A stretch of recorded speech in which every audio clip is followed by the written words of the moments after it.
சொல்றாங்க. அல்லாஹ் குர்ஆன்ல சொல்றான், நபியே சூரியன் உச்சி சாய்ந்ததிலிருந்து இருள் சூழும் வரை நீங்கள் தொழுகையை கடைபிடிப்பீர்களாக.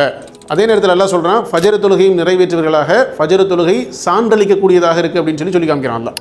பொதுவாக பார்த்தீங்கன்னா நம்ம பூமியை சார்ந்த படைப்புகள், பூமிக்கு மேலே 2 லேயர் வெப்பம் காற்று, பூமிக்கு கீழே 2 லேயர் மித வெப்பம் தண்ணி. அல்லாஹ்வுடைய அருட்கொடை காற்று அந்த வெப்பத்தை சுமந்து மண்ணில் செடிமெண்ட் ஆகி அதுக்கப்புறம் தண்ணியை பெனிட்ரேட் பண்ணி அதுக்கப்புறம் நீரை ஆவியாக்கி மீண்டும் அந்த காற்று மேலே போகணும். அதனால தான் ஃபஜருடைய தொழுகை சான்று கூறுவதாக இருக்குது. மற்ற 4 வக்து இந்த வெப்பத்தை மையமாக கொண்டு சுழற்சி செய்யணும். இதே மாதிரி தான் வெளியிலையும் நடக்குது, நம்ம உடம்புக்குள்ளேயும் நடக்குது.